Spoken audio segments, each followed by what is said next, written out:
আরশ যে পরিবারের সবচেয়ে বড় বোঝা তা আজ রাতের ডাইনিং টেবিলের প্রতিটি মানুষের ফিসফিসানির শব্দ বলে দেয়। মেঝের এক কোণায় সে বসে আছে, সামনে রাখা স্টিলের থালাটাতে কেবল সাদা ভাত আর সামান্য ডাল। বাকি সবার পাতে মাছের বড় পেটি আর মাংসের অংশ। আরশ মাথা নিচু করে খেয়ে যাচ্ছে, তার চোখ দুটো সবসময় মেঝের দিকে থাকে, যেন সে পৃথিবীর সবচেয়ে অসহায় মানুষ।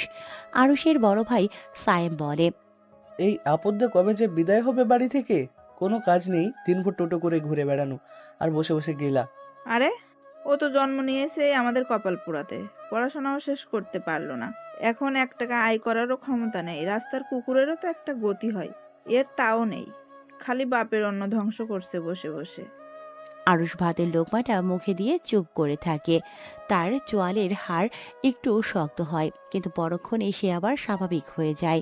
তার চোখে এক ফোঁটা পানি টলমল করছে। সে এমন এক ভঙ্গি করে যেন এই কথাগুলো তীরের মতো তার বুকে বিচ্ছে। বড় মা, তোমরা কেন শুধু শুধু ওকে বকা দাও? ও তো কারোর কোনো ক্ষতি করে না। অনু আরুষের চাচাতো বোন। সে এই বাড়িতে একমাত্র মানুষ যে আরুষের দিকে মায়ার চোখে তাকায়। অনুর কথা শুনে সায়েম তার ছেলের হাসি হাসে। ক্ষতি করার মুরুদ লাগে অনু, ওর সেই মুরুদটুকুও নেই। ও হলো একটা মেরুদণ্ডহীন প্রাণী। আরুষ খাওয়া শেষ করে নিঃশব্দে উঠে পড়ে। সে নিজের ভাঙা ঘরে গিয়ে ঢোকে। ঘরটা অন্ধকার, সে বাতি জ্বালায় না, জানালার ধারে গিয়ে দাঁড়ায়। বাইরের অন্ধকার তাকে হাতছানি দিয়ে ডাকে। আরুষের হাতের তালুতে একটা পুরনো ক্ষত, সে সেখানে আঙুল বোড়ায়।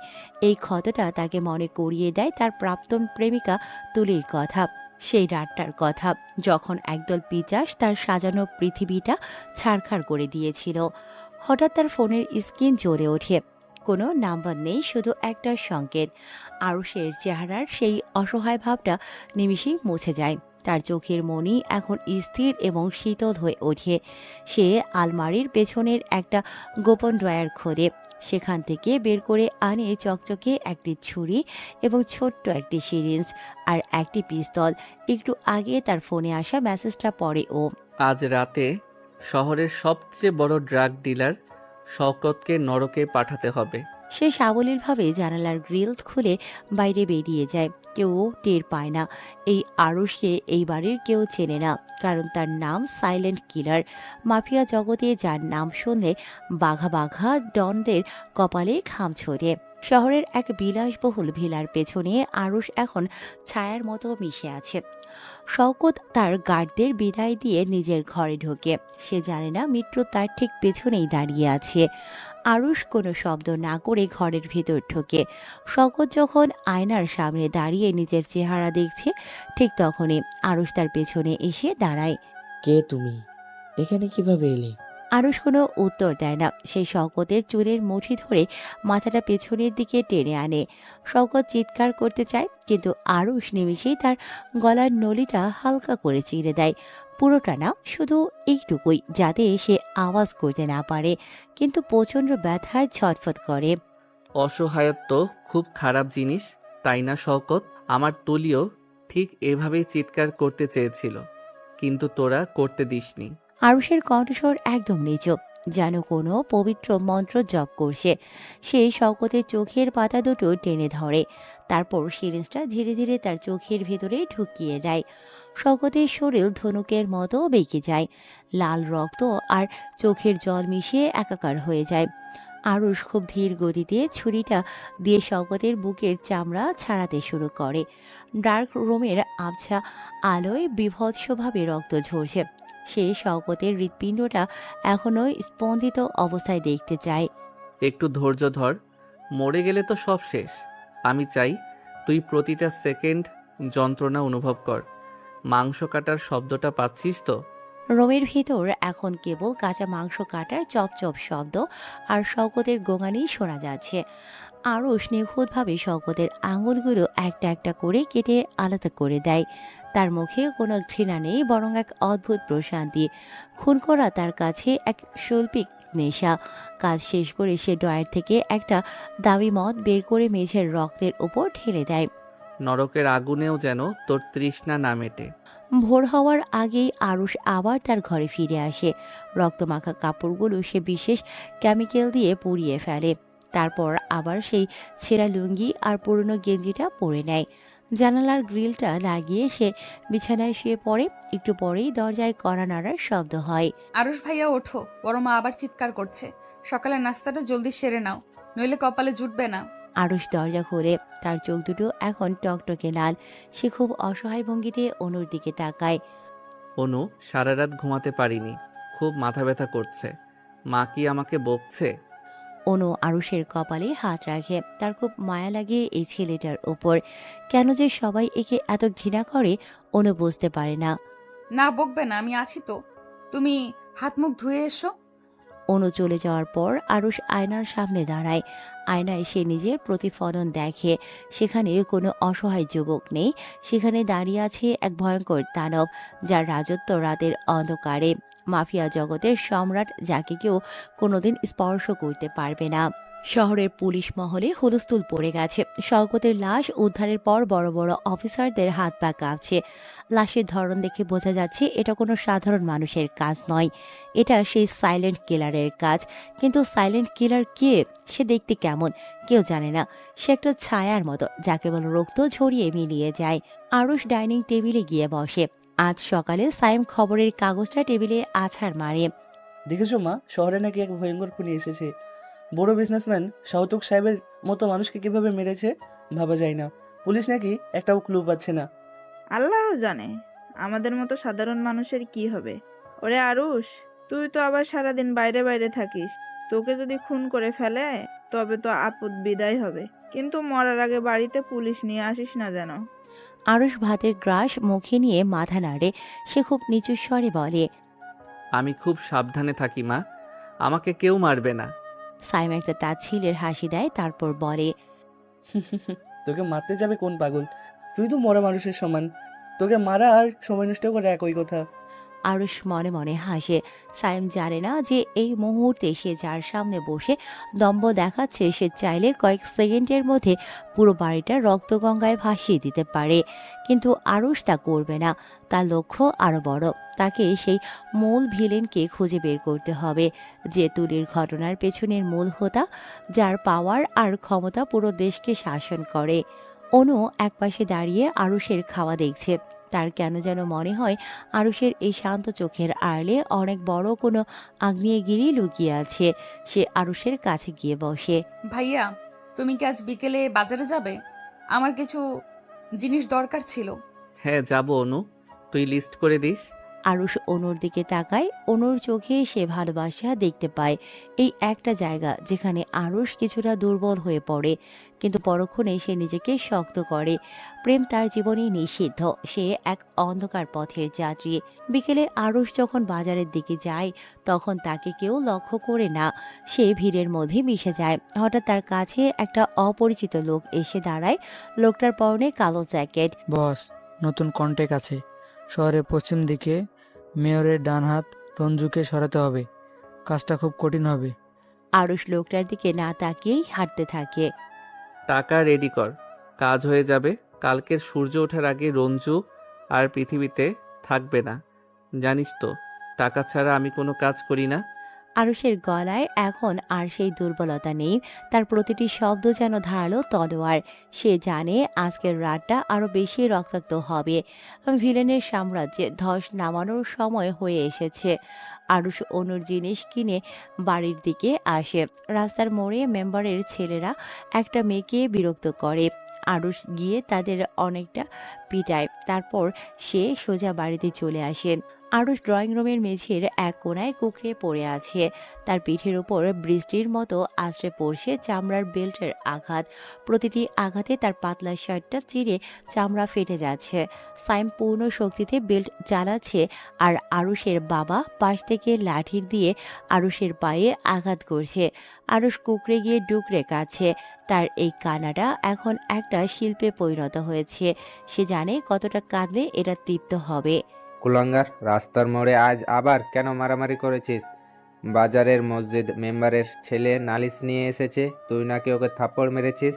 তোর এই বেকার অঙ্গ ধ্বংস করা শরীরে এত তেজ কোথা থেকে আসে? বল কুলাঙ্গার বল, কেন মারলি ওকে? আমার বন্ধু হয় সে, আমাদের মান সম্মান তো সব শেষ করে দিলি। তোর মতো আপদকে ঘরে রাখাই আমার ভুল হয়েছে।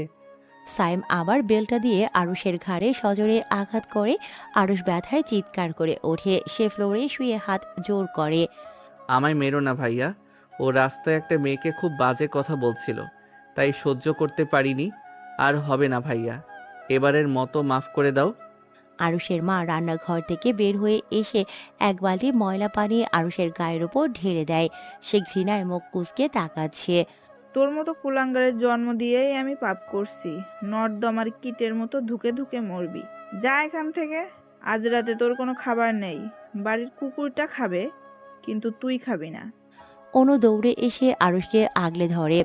সে আরুষের রক্তাক্ত পিঠ দেখে শিউরে ওঠে। তার চোখের পানি টপ টপ করে আরুষের গায়ে পড়ছে। বড় মা, তোমরা কেন ওকে এভাবে মারছো? ও তো বলছে ও আর করবে না। ওর শরীর দিয়ে রক্ত বের হচ্ছে। প্লিজ তোমরা থামো। অনু, তুই ওর জন্য মায়া দেখাবি না। ও একটা বীজ বৃক্ষ। বড় হয়েছিস, এখন নিজের চরকায় তেল দে। যা। এই আবর্জনার জন্য চোখে পানি ফেললে তোকেও এই বাড়ি থেকে বের করে দেব। অনু কোনো কথা শোনে না। সে আরুষকে ধরে টেনে তোলার চেষ্টা করে। আরুষ ল্যাংচাতে ল্যাংচাতে নিজের ঘরে চলে যায়। দরজা বন্ধ করার পর মুহূর্তেই আরুষের চেহারার সেই করুণ আর আর্তনাদ মেশানো ভাবটা উধাও হয়ে যায়। সে মেঝের উপর খুব স্বাভাবিকভাবে বসে। পিঠের জ্বালা তাকে বিচলিত করে না। সে আয়নার সামনে দাঁড়িয়ে নিজের ছেঁড়া শার্টটা খুলে ফেলে। আয়নায় নিজের পেশিবহুল শরীরটা দেখে সে। সেখানে নতুন ক্ষতের পাশে অসংখ্য পুরনো ক্ষতের দাগ। সে একটা ড্রয়ার খুলে খুব দামি একটা স্প্রে বের করে পিঠে ছিটিয়ে দেয়। নিমিষেই ব্যথা উধাও হয়ে যায়। আরুষ আলমারি থেকে একটা কালো টি শার্ট বের করে পরে। তার চোখ এখন আগুনের মতো জ্বলছে। ফোনটা ভাইব্রেট করে ওর। সে পকেট থেকে একটা ছোট্ট ডিভাইস বের করে কানে দেয়। বস, আজকের কাজটা কি হলো? টাকা পেয়েছি 30 লাখ। রঞ্জু এখন তার গোপন আস্তানায়, সাথে অন্তত 20 জন সশস্ত্র বডিগার্ড আছে। আরুষ তার ঠোঁটের কোণে এক পৈশাচিক হাসি ফুটিয়ে তোলে। সে ডাইনিং রুমে রাখা তার পরিবারের সদস্যদের গলার স্বর এখনও শুনতে পাচ্ছে। তারা এখনও তাকে নিয়ে তুচ্ছ তাচ্ছিল্য করছে। আরুষ নিচু স্বরে বিড়বিড় করে। তোরা জানিস না তোদের এই বেকার ছেলে আজ রাতে কত লিটার রক্ত ঝরাবে? সে জানালার গ্রিল ধরে ঝুলে নিচে নেমে যায়। অন্ধকার রাত তাকে আপন করে নেয়। কিছুক্ষণ পর আরও শহরের এক পরিত্যক্ত জুট মিলের সামনে পৌঁছায়। এটাই রঞ্জুর আস্তানা। রঞ্জু হলো স্থানীয় মেয়রের ডান হাত এবং একজন দুর্ধর্ষ অপরাধী। তার হাতে অনেক মানুষের রক্ত। আরুষ দেয়াল বেয়ে ছাদে উঠে পড়ে। তার হাতে এখন দুটো বিশেষ ধরনের নখলা গ্লাভস। সে ছাদ থেকে সরাসরি ড্রপ দিয়ে ভেতরে ঢোকে। দুজন গার্ড কিছু বোঝার আগেই আরুষ তাদের গলার নলি কামড়ে ধরার মতো করে ছিঁড়ে ফেলে। কোনো শব্দ হয় না, শুধু রক্তের একটা হালকা তপ্ত ধারা ফ্লোরে গড়িয়ে পড়ে। আরুষ একে একে ভেতরে ঢুকতে থাকে। সে কোনো অস্ত্র ব্যবহার করছে না। সে তার হাত আর দাঁত দিয়ে পশুর মতো ছিঁড়ে ফেলছে প্রতিটি বাধা। রঞ্জু তখন নিজের রুমে বসে মদ্যপান করছে। আরুষ লাথি দিয়ে দরজাটা ভেঙে ফেলে। রঞ্জু চমকে উঠে নিজের পিস্তল বের করার চেষ্টা করে, কিন্তু আরুষ চোখের পলকে তার কবজিটা ধরে মটকে দেয়। রঞ্জুর হাড় ভাঙার শব্দটা পুরো রুমেই প্রতিধ্বনিত হয়। তুই আমাকে মারবি? তোর এত সাহস কোত্থেকে আসে রে, শুয়োরের বাচ্চা? আরুষ রঞ্জুকে মেঝেতে ফেলে তার বুকের উপর পা দিয়ে চেপে ধরে। সে রঞ্জুর একটা কান ধরে হ্যাঁচকা টান দিয়ে ছিঁড়ে ফেলে। রক্তে আরুষের হাত ভিজে একাকার। রঞ্জু আর্তনাদ করতে চাইলে আরুষ তার মুখে নিজের বুট জুতোটা চেপে ধরে। চুপ করে থাক কুত্তা। তোর মতো জানোয়ারদের জন্য মৃত্যুটা অনেক সহজ হওয়া উচিত নয়। আমার তুলিকে যখন তোরা ছিঁড়ে খাচ্ছিলি তখন ওর চিৎকার কি শুনতে পেয়েছিলি? আরুষ পকেট থেকে একটা সরু তার বের করে রঞ্জুর গলার চারিপাশে পেঁচিয়ে ধরে। সে তারটা এমনভাবে টানে যাতে রঞ্জুর শ্বাস পুরোপুরি বন্ধ না হয়, কিন্তু প্রতিটা নিঃশ্বাস নিতে তার কলিজা ফেটে যায়। আরুষ একটা ছুরি বের করে রঞ্জুর গায়ের চামড়া খুব পাতলা করে চিরতে থাকে, ঠিক যেমনটা বাড়িতে তাকে বেল্ট দিয়ে মারা হয়েছে। আমার পিঠে আজ খুব দাগ পড়েছে জানিস। আমার বাবা ভাই মেরেছে, তাদের রাগ আমি তোর উপর মেটাবো। তুই হবি আমার আজকে রাতের ক্যানভাস। আরুষ খুব নৃশংসভাবে রঞ্জুর পেটের মাঝখান দিয়ে ছুরি চালিয়ে দেয়। ভুঁড়িগুলো সব বাইরে বেরিয়ে আসে। রঞ্জু এখনো বেঁচে আছে। সে যন্ত্রণায় ছটফট করছে আর গোঙাচ্ছে। আরুষ তার শরীর থেকে একে একে আঙুলগুলো কেটে আলাদা করে রঞ্জুর নিজের মুখের ভেতরেই ঢুকিয়ে দেয়। খা, এগুলো তো তোরই শরীরের অংশ। কেমন স্বাদ? পুরো রোমটা এখন একটা কসাইখানা। আরুষ যখন দেখলো রঞ্জু শরীর আর নিতে পারছে না, তখন সেই রঞ্জুর চোখ দুটো আঙুল দিয়ে উপড়ে ফেলে। তারপর তার মাথার একটা মোক্ষম আঘাত করে খুলিটা চুরমার করে দেয়। কাজ শেষ করে আরুষ খুব শান্তভাবে একটা রুমাল দিয়ে নিজের হাত মুছিয়ে সে রুম থেকে বের হওয়ার সময় মেঝের রক্ত নিজের জুতোর ছাপ ফেলে আসে না। সে অত্যন্ত দক্ষ। ভোর হওয়ার ঠিক আগে আরুষ বাড়ির পেছনের জানালার কাছে পৌঁছয়। সে দেখতে পায় অনু জানালার পাশে বসে আছে, তার হাতে ব্যান্ডেজ আর মলম। মেয়েটা সারা রাত ঘুমোয়নি। আরুষ একটা দীর্ঘশ্বাস ফেলে। সে নিজেকে আড়াল করে পাশের পাইপ বেয়ে নিজের ঘরে ঢুকে সে দ্রুত নিজেকে পরিষ্কার করে বিছানায় শুয়ে পড়ে। ঠিক 10 মিনিট পরেই দরজায় ধাক্কা পড়ে। সাইমের গলা শোনা যায়। এই আকরম্য ওঠ, বাজারে যাবি আর আমাদের দোকানের মাল নামাতে হবে। কুলি হিসেবে তোকে নিয়ে যাব, কিছু টাকা সাশ্রয় হবে। আরুষ চোখ মুছে খুব অসহায় মুখে দরজা খুলে সে কাঁপা কাঁপা গলায় উত্তর দেয়।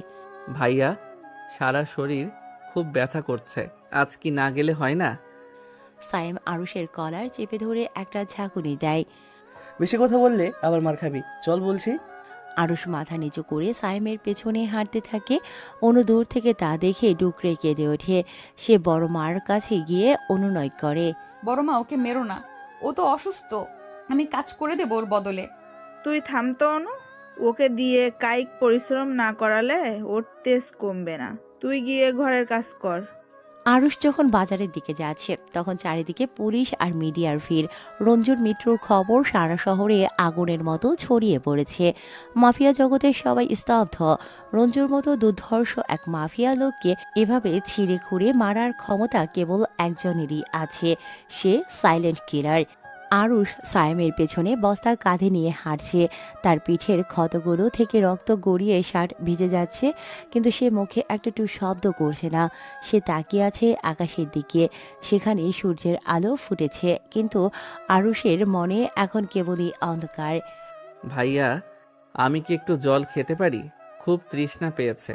কাজ শেষ না করে এক ফোঁটাও জল পাবি না। যা, পরের বস্তাটা নিয়ে আয়। আরুষ বস্তাটা কাঁধে নেয়। তার চোখে এখন একটা অদ্ভুত জিজ্ঞাসা। সে মনে মনে বলে, সায়েম, তুই জানিস না তুই কার সাথে কথা বলছিস? সময় আসুক, তোদের সবার হিসাব আমি কড়ায় গন্ডায় মিটিয়ে দেব। বিকেলে বাজার থেকে ফেরার পর আরুষকে একদল বকাটে ছেলে আটকায়। এরা মেয়রের ছোটখাটো পালিত গুন্ডা। তারা আরুষকে দেখে হাসাহাসি করে। কিরে কলি, জসিম রঞ্জু ভাই তো মারা গেছে, এখন আমাদের কে টাকা দেবে? চল এটাকে পিটিয়ে দেখি, ওর বাড়ি থেকে টাকা পাওয়া যায় কিনা।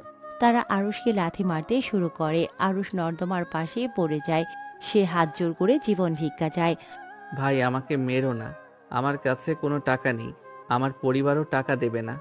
লোকগুলো তাকে লাথি মেরে নর্দমায় ফেলে দিয়ে হাসতে হাসতে চলে যায়। আরুষ নর্দমার নোংরা পানিতে শুয়ে থাকে। সে হাসছে।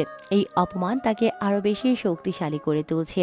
সে জানে এই লোকগুলোর আয়ু আর মাত্র কয়েক ঘন্টা। রাতে অনু আরুষের ঘরে চুপি চুপি খাবার নিয়ে আসে। সে আরুষকে নর্দমার পোশাকে দেখে চমকে ওঠে। ভাইয়া, তুমি এই অবস্থায় কেন? ওরা কি তোমায় আবার মেরেছে? আরুষ অনুর হাতটা ধরে ফেলে। তার স্পর্শে একটা অদ্ভুত শীতলতা বয়ে যায়। অনু, তুই আমার কাছে আসিস না, আমি বেকার ছেলে, তুই অনেক ভালো থাকবি যদি আমার থেকে দূরে থাকিস। আমি কোনোদিনও তোমাকে ছেড়ে যাব না ভাইয়া। তুমি কেন বুঝতে পারো না আমি তোমাকে কতটা ভালোবাসি? আরুষ অনুর চোখের দিকে তাকাতে পারে না। সে জানে তার এই হাত আজ রাতে আরো কয়েকজনের জীবন কেড়ে নেবে। তুই যা অনু, আমাকে ঘুমাতে দে। অনু চলে যাওয়ার পর আরুষ অন্ধকার ঘরের মাঝে দাঁড়িয়ে একটা ড্রাগন মাস্ক বের করে। রাতের আধার নামতেই শহরটা এক নরকে পরিণত হয়। মাফিয়া ডনদের আস্তানায় আজ আতঙ্ক। রঞ্জুর বিভৎস মৃত্যু মাফিয়া জগৎকে নাড়িয়ে দিয়েছে।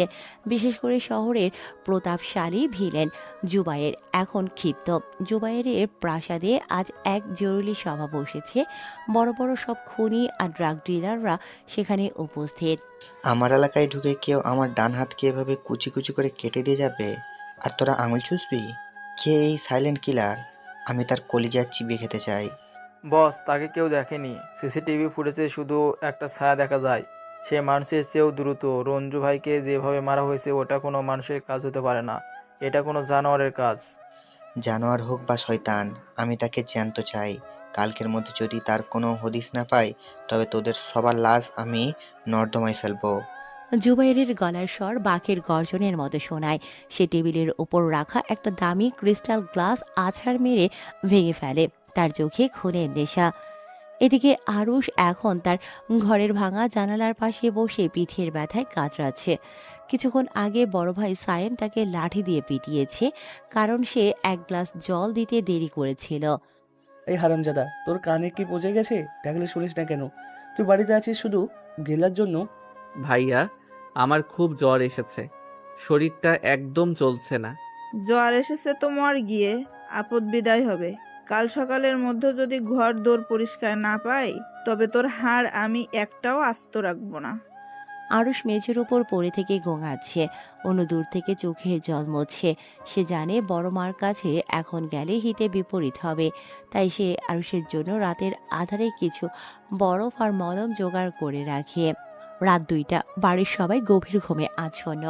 আরুষ ধীরে ধীরে উঠে দাঁড়ায়। তার শরীরের সেই যুবথুবু ভাবটা এক সেকেন্ডে উধাও হয়ে যায়। সে আলমারির ভেতর থেকে একটা বিশেষ মেটাল বডি স্যুট বের করে পরে নেয়। এটা বুলেট প্রুফ এবং অনেক হালকা। সে তার মুখে একটা খুলির ছাপ দেয়া মুখোশ পরে। আজকের টার্গেট হলো কালাম। সে যে জুবাইরের সবচেয়ে বিশ্বস্ত এবং নৃশংস খুনি। কালাম তখন তার ব্যক্তিগত টর্চার সেলে এক যুবককে উল্টো করে ঝুলিয়ে পিটাচ্ছিল। রক্তের ছিটে তার সাদা শার্টে মাখামাখি। বল, মালগুলো কোথায় লুকিয়েছিস? তোর জিপ টেনে বের করার আগে সত্যিটা বল। দোহাই লাগে কালাম ভাই, আমি কিচ্ছু জানি না, আমাকে ছেড়ে দেন। ছেড়ে দেব? আমার অভিধানের ওই শব্দটা নেই রে। এই ধর, তোর নখগুলো এখন প্লাস দিয়ে উপড়ে ফেলবো, দেখি তোর কত ধৈর্য। কালাম যখন প্লাসটা নিয়ে এগোচ্ছে, ঠিক তখনই ঘরের লাইটগুলো দপ করে নিভে যায়। পুরো টর্চার সেল ঘুটঘুটে অন্ধকারে ডুবে যায়। কি রে, জেনারেটরও চলছে না কেন? কে আছিস বাইরে? জলদি লাইট জ্বালা। বাইরে থেকে কোনো উত্তর আসে না, শুধু একটা অদ্ভুত ঘরে শব্দ শোনা যায়, যেন কেউ ভারী কিছু মেঝেতে টেনে নিয়ে যাচ্ছে। কালাম তার কোমরের পিস্তলটা বের করে অন্ধকারে লক্ষ্যহীনভাবে তাক করে। কে রে ওখানে? সামনে আয়। কাপুরুষের মতো অন্ধকারে লুকিয়ে আছিস কেন? ঠিক এমন সময় কালামের কানের কাছে খুব ফিসফিস করে একটা কণ্ঠস্বর ভেসে আসে। তুই কি খুব ভয় পাচ্ছিস কালাম? ভয় পাওয়াটা ভালো, এটা মানুষের শেষ মুহূর্তের সবচেয়ে বড় উপহার। কালাম চমকে পেছন ফিরে গুলি চালায়, কিন্তু সেখানে কেউ নেই। হঠাৎ একটা অন্ধকার হাত কালামের কবজিটা ধরে ফেলে এবং এক ঝটকায় হাড় ভেঙে দেয়। কালামের চিৎকার করার সুযোগ পাওয়ার আগেই আরুষ তার মুখটা চেপে ধরে। আজ তোকে আমি একটা খেলা দেখাবো। তুই তো মানুষের নখ উপড়াতে খুব ভালোবাসিস, তাই না? আরুষ কালামকে হিস্ট্রি নিয়ে গিয়ে সেই লোহার চেয়ারে বসায়। সে কালামের 4 হাত পা শিকল দিয়ে বেঁধে ফেলে। তারপর লাইটটা জ্বলে ওঠে। কালাম দেখতে পায় তার সামনে দাঁড়িয়ে আছে এক ভয়ঙ্কর মূর্তি, যার সারা শরীর কালো কাপড়ে ঢাকা এবং মুখের খুলির মাস্ক। তুই তুই কি সেই সাইলেন্ট কিলার? তুই এখানে কিভাবে ঢুকলি? আমার বাইরের গার্ডটা কোথায়? তোর গার্ডরা এখন নরকের গেটে টোকেন কাটার লাইনে দাঁড়িয়ে আছে। তুইও যাবি, তবে একটু পরে। আগে তোর হাতের এই আঙ্গুলগুলো দিয়ে শুরু করি। আরুষ টেবিল থেকে সেই প্লাস্টার তুলে নেয়। সে কালামের বুড়ো আঙুলের নখটা খুব ধীরে ধীরে টেনে তুলতে শুরু করে। কালামের গলার রগগুলো ফুলে ওঠে, চোখ দুটো ঠিকরে বেরিয়ে আসতে চায়। বিভৎস যন্ত্রণায় সে কাতরাচ্ছে। প্লিজ আমাকে মেরে ফেল, আমাকে এভাবে কষ্ট দিস না। মেরে তো ফেলবই রে শুয়োর, কিন্তু তোর পাপের পাল্লাটা বড্ড ভারী। আমার তুলিকে যখন তোরা এই টর্চার সেলে এনেছিলি, সেও কি এভাবে মরতে চেয়েছিল? আরুষের কণ্ঠস্বর এখন বরফের মতো শীতল। সে কালামের বুকের চামড়া দিয়ে একটা নকশা কাটতে শুরু করে। কাঁচা মাংস কাটার চ্যাঁচ চ্যাঁচ শব্দে রোমটা ভারী হয়ে ওঠে। আরুষ একটা হাতুড়ি বের করে কালামের হাঁটুর মালাই চাকি দুটো গুঁড়ো করে দেয়। কালাম যন্ত্রণার চোটে জ্ঞান হারায়। আরুষ তার মুখে লঙ্কার গুঁড়ো মেশানো জল ঢেলে দেয় যাতে সে আবার জেগে ওঠে।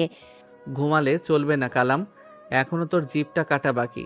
তুই অনেক মিথ্যে বলেছিস জুবায়েরকে, এবার একটু সত্যিটা অনুভব কর। আরুষ কালামের জিভটা টেনে বের করে একটা কাঁচি দিয়ে মাঝখান দিয়ে চিড়ে দেয়। গল গল করে রক্ত ঝরছে কালামের মুখ দিয়ে। পুরো ফ্লোর এখন রক্তের পুকুর। আরুষ কাজটা শেষ করে কালামের গলার নলিটা খুব আয়েশ করে কেটে দেয়। ভোর হওয়ার আগেই আরুষ বাড়ির পেছনের আম গাছ বেয়ে নিজের ঘরে ঢুকে সে দ্রুত পোশাক বদলে ফেলে। তার হাত কাঁপছে না, বরং এক অদ্ভুত তৃপ্তি তাকে ঘিরে ধরেছে। সে আয়নার সামনে দাঁড়িয়ে নিজের সেই অসহায় চেহারাটা আবার ফিরিয়ে আনে। সকালে বাড়িতে আবার শোরগোল। আরুষের মা আরুষকে ঘুম থেকে টেনে তোলে। এই অলক্ষণে ওঠ, আজ অনুর বাবা আসছে, বাড়িতে মেহমান আসবে, আর তুই রাজপুত্রের মতো ঘুমাচ্ছিস? যা বাজার থেকে দই আর মিষ্টি নিয়ে আয়। আরুষ চোখ কসলাতে কসলাতে উঠে বসে। তার পিঠের ব্যথাটা আজ আরও বেড়েছে। সে খুব কাচুমাচু করে বলে, মা, আমার কাছে তো টাকা নেই। সাইম এসে আরুষের গালে একটা কষে থাপ্পড় মারে। টাকা কোথা থেকে আসবে? তুই কি আয় করিস? এই নে টাকা, আর সাবধানে যাবি, রাস্তায় যেন কোনো ঝামেলা না শুনি। আরুষ থাপ্পড় খেয়ে মেঝের উপর পড়ে যায়। সে হাত দিয়ে গাল ঘষতে ঘষতে টাকাটা তুলে নেয়। অনু দরজার আড়াল থেকে সব দেখছে। সে আরুষের কাছে দৌড়ে আসে। ভাইয়া, তোমার খুব লেগেছে? মা আর সায়াম ভাইয়া কেন যে এত নিষ্ঠুর? থাক অনু, আমি তো অপদার্থ, ওদের রাগ হওয়াটাই স্বাভাবিক। তুই চিন্তা করিস না, আমি ঠিক আছি। আরুষ বাজারের দিকে হাঁটতে থাকে। চারিদিকে জুবাইরের লোকেরা তন্ন তন্ন করে খুঁজছে সাইলেন্ট কিলারকে। আরুষ তাদের পাশ কাটিয়ে খুব শান্তভাবে এগিয়ে যায়। সে জানে জুবাইর এখন পাগলা কুকুরের মতো আচরণ করবে, আর এটাই আরুষ চায়। জুবাইর যত বেশি ভুল করবে তার কাছে পৌঁছানো তত সহজ হবে। বাজারে বড় এক স্ক্রিনে খবর চলছে, কালামের মৃতদেহ পাওয়ার খবর। সারা শহর এখন আতঙ্কে কাঁপছে। পুলিশের আইজিপি বিবৃত দিচ্ছেন যে এই খুনি অত্যন্ত দক্ষ এবং ভয়ঙ্কর। সে হলো সাইলেন্ট কিলার। আরুষ দইয়ের দোকানে দাঁড়িয়ে অপেক্ষা করছে। তার ঠিক পাশেই জুবাইরের কয়েকজন ক্যাডার দাঁড়িয়ে কথা বলছে। কালাম ভাইকে যেভাবে মেরেছে তা দেখে আমার নিজেকেই ভয় লাগছে রে। এই সাইলেন্ট কিলার কি আসলেই মানুষ? চুপ কর, বস শুনলে তোকেও মেরে ফেলবে। আমাদের এখন খুব সাবধানে থাকতে হবে। বস বলেছে আজ রাতে বড় কোনো চাল চালবে। আরুষ মিষ্টির প্যাকেটটা হাতে নিয়ে হাঁটা শুরু করে। তার কানে শুধু একটা কথাই বাজছে, বড় কোনো চাল। সে মনে মনে হাসে। তুই যত বড় চালই চালিস না কেন জুবায়ের, তোর শেষটা আমার হাতেই লেখা। তোর এই অন্ধকার সাম্রাজ্য আমি ধুলোয় মিশিয়ে দেব। বাড়িতে ফেরার পর অনু আরুষকে একপাশে ডেকে নেয়। ভাইয়া, আজ রাতে তুমি কোথাও যাবে না তো? আমার খুব ভয় লাগছে, চারদিকের পরিস্থিতি ভালো না। আমি কোথায় যাব অনু? আমার যাওয়ার মতো কোনো জায়গা আছে নাকি? আমি তো এই ঘরের কোণাতেই পড়ে থাকবো। অনু আরুষের চোখের দিকে তাকায়। সে সেখানে এক পলকের জন্য এক বিশাল শূন্যতা দেখতে পায়। সে আরুষের হাতটা শক্ত করে ধরে। আমি জানি না কেন, কিন্তু আমার মনে হয় তুমি তুমি অনেক কিছু লুকিয়ে রেখেছো ভাইয়া। আরুষ অনুর হাতটা আলতো করে সরিয়ে দেয়। বেশি কল্পনা করিস না অনু, আমি একজন অভাগা বেকার ছেলে, যার কারণে বাড়ির কেউ আমাকে দেখতে পারে না। এর বাইরে আমার কোনো পরিচয় নেই। আরুষ নিজের ঘরের দিকে চলে যায়। সে জানে অনু তার হৃদয়ের খুব কাছে চলে আসে, যা তার মিশনের জন্য বিপজ্জনক। তাকে কঠোর হতে হবে। আরুষ আজ সারাটা দুপুর রান্নাঘরের পাশে বসে বাসন মেজেছে। ওর মা তাকে দিয়ে সব মেহমানের এঁটো থালা পরিষ্কার করিয়েছে। সাইম তার বন্ধুদের সামনে আরুষকে নিয়ে তামাশা করেছে। বুঝলি, এই ছেলেটা হলো আমাদের বাড়ির পোষা প্রাণীর মতো। খেতে দিলে নেচ নাড়ে, আর না দিলে এক কোণে পড়ে থাকে। ওর কোনো বুদ্ধি নেই, তেজ নেই। আরুষ একটা কথাতেও প্রতিবাদ করে না। সে শুধু এঁটো ভাতের থালাগুলো ঘষে ঘষে পরিষ্কার করে। তার আঙুলের নখ দিয়ে রক্ত বের হচ্ছে, কিন্তু সে সেদিকে তাকায় না। তার কানে এখন জুবাইরের আস্তানা থেকে আসা সংকেতগুলো বাজছে। অনু চুপি চুপি এক গ্লাস লেবুর শরবত নিয়ে আরুষের সামনে দাঁড়ায়। ভাইয়া, তুমি একটু জিরিয়ে নাও, আমি বাকিগুলো মেজে দিচ্ছি। বড় মা দেখলে আমি সামলে নেব। তুই যা এখান থেকে অনু, তোকে আমার সাথে দেখলে মা তোকেও বকবে। তুই শুধু শুধু কেন আমার জন্য এত কষ্ট করিস? কেন করি তাকে তুমি আসলেই জানো না ভাইয়া। তুমি তো সব বোঝো, শুধু না বোঝার নাটক করো। অনু চলে যাওয়ার সময় আরুষের পিঠে হাত বুলিয়ে যায়। সেই স্পর্শে আরুষের পাথরের মতো হৃদয়টা এক মুহূর্তের জন্য কেঁপে ওঠে, কিন্তু সে জানে তার রক্তমাখা হাত এই পবিত্র ভালোবাসার যোগ্য নয়। রাত 10টা। জুবাইর তার আস্তানায় বসে একটা বিশাল ষড়যন্ত্রের ছক কাটছে। তার সামনে দাঁড়িয়ে আছে শহরের কুখ্যাত হ্যাকার এবং ইনফর্মার জ্যাকি। বস, আমি ওই সাইলেন্ট কিলারের একটা প্যাটার্ন খুঁজে পেয়েছি। সে সব সময় টার্গেটের সবচেয়ে দুর্বল জায়গায় আঘাত করে, আর সে কোনো ডিজিটাল ফুটপ্রিন্ট ছাড়ে না। তার মানে সে খুব অ্যানালগ উপায়ে আমাদের ট্র্যাকিং সিস্টেমকে ফাঁকি দিচ্ছে। রাখ তোর ট্র্যাকিং সিস্টেম। আমি আজ রাতে পুরো শহরের বস্তি এলাকাগুলো জ্বালিয়ে দেব। আমি জানি সে সাধারণ মানুষের ভিড়ে লুকিয়ে থাকে। যদি 100 জন নিরাপদ মানুষকে মারলে ওই শয়তানটা বেরিয়ে আসে, তবে তাই হবে। কিন্তু বস, এতে তো পুলিশের চাপ বাড়বে। পুলিশ আমার পকেটে থাকে, তুই শুধু রেড সিগন্যাল দিয়ে দে। আজ রাতে শহরের চারিদিকে আগুন জ্বলবে। আমি দেখতে চাই ওই সাইলেন্ট কিলার কত বড় নায়ক। আরুষ তার ঘরে শুয়ে ছটফট করছে। তার কাছে খবর পৌঁছে গেছে যে জুবাইর আজ সাধারণ মানুষের উপর হামলা করবে। সে আলমারির তলা থেকে একটা বিশেষ গ্যাসের মুখোশ বের করে। সে যখন জানালার গ্রিল দিয়ে নামছে, তখন পেছন থেকে একটা শব্দ হয়। অনু দরজার কাছে দাঁড়িয়ে আছে, তার চোখে অবিশ্বাস। ভাইয়া, তুমি তুমি কোথায় যাচ্ছ এই পোশাকে? তোমার হাতে এই ব্যাগটা কিসের? আর এইভাবে কই যাচ্ছ? আরুষ স্থির হয়ে যায়। সে অন্ধকারের মধ্যে অনুর দিকে তাকায়। সে দ্রুত অনুর কাছে গিয়ে হাত মুখ চেপে ধরে। তুই এখানে কি করছিস অনু? আমি তোকে বলেছিলাম না আমার থেকে দূরে থাকতে? তুমি কি সেই লোকটা যাকে পুলিশ খুঁজছে? তুমি কি খুন করো ভাইয়া? তোমার চোখে এত ঘৃণা কেন? তুই যদি এই মুহূর্তে নিজের ঘরে না যাস, তবে আমি তোকেও মারতে বাধ্য হব। যা এখান থেকে। আরুষ অনুর হাতটা সজোরে ঝটকা দিয়ে সরিয়ে দেয়। অনু ছিটকে মেঝের উপর পড়ে যায়। সে ডুকরে কেঁদে ওঠে, কিন্তু আরুষ পেছন ফিরে তাকায় না। সে জানে আজ রাতে মায়া দেখালে হাজার হাজার মানুষ মারা যাবে। শহরের বস্তি এলাকায় তখন জুবাইরের গুন্ডারা পেট্রোল ঢালছে। বৃদ্ধ, শিশু আর নারীরা আতঙ্কে চিৎকার করছে। জুবাইরের ক্যাডার রতন হাতে একটা মশাল নিয়ে হাসে। সবাই জ্বলে ছাই হয়ে যাবে। তোদের মাঝেই তো ওই খুনিটা লুকিয়ে আছে, তাই না? বের কর ওকে, নইলে তোদের সবার কবর এখানেই হবে। রতন যখন মশালটা একটা কুড়ে ঘরের দিকে ছুঁড়ে মারতে যাবে, ঠিক তখনই একটা চাকরি এসে তার কবজিটা দেহ থেকে আলাদা করে দেয়। রতনের হাতটা মশাল সহ মাটিতে পড়ে যায়। সে যন্ত্রণায় আকাশ ফাটানো চিৎকার দেয়। কে কে তুই? সামনে আয়। অন্ধকারের ভেতর থেকে আরুষ ধীরে ধীরে বেরিয়ে আসে। তার সারা শরীর কালো বর্মের মতো পোশাকে ঢাকা, হাতে রক্তমাখা সেই চাকতি। তুই কি খুব আগুন ভালোবাসিস রতন? আজ আমি তোকে আগুনের স্বাদ দেব। জুবাইরের আরও 10-12 জন গুন্ডা আরুষকে ঘিরে ফেলে। তারা বৃষ্টির মতো গুলি চালাতে শুরু করে। সে ডিগবাজি খেয়ে তাদের মাঝখানেই ঢুকে পড়ে। সে তার 2 হাতে থাকা ধারালো ব্লেড দিয়ে একে একে সবার গলার নলি চিরতে শুরু করে। রক্তের ফিনকি ছিটকে চারিদিকে, কারো চোখে উপচে পড়ছে, কারো আঙুলগুলো খ্যাচ খ্যাচ করে কেটে পড়ছে। আরুষ এক একজনকে ধরছে আর বিভৎসভাবে তাদের শরীর থেকে অঙ্গ প্রত্যঙ্গ আলাদা করছে। একজনের চোয়াল ধরে সে এমন এক টান দেয় যে পুরো নিচের মাড়িটা ছিঁড়ে বেরিয়ে আসে। আর্তনাদ করার শক্তিও তাদের নেই। তুই তো মানুষকে পুড়িয়ে মারতে চেয়েছিলি, তাই না? আরুষ রতনের চুলের মুঠি ধরে তাকে টেনে নিয়ে যায় একটা জ্বলন্ত পেট্রোল ড্রামের কাছে। সেই রতনের মাথাটা ধরে সেই ফুটন্ত তেলের ভিতর চুবিয়ে ধরে। রতনের চামড়া পুড়ে যাওয়ায় চরচর শব্দ আর সেই পোড়া মাংসের গন্ধে বাতাস ভারী হয়ে ওঠে। আরুষ একদম শান্ত, সে যেন কোনো গবেষণাগারে কাজ করছে। আজকের এই আলোতে তোকে খুব সুন্দর লাগছে রতন। দেখ তোর চোখগুলো কিভাবে গলে বেরিয়ে আসছে। সবগুলো লাশ সেখানে স্তূপ করে আরুষ জুবাইরের জন্য একটা বিশেষ বার্তা রেখে যায়। সে রক্তের উপর আঙুল দিয়ে লেখে, তোর সময় শেষ। ভোর হওয়ার আগে আরুষ বাড়িতে ফিরে। সে খুব ক্লান্ত, তার সারা শরীরে রক্তের ছিটে।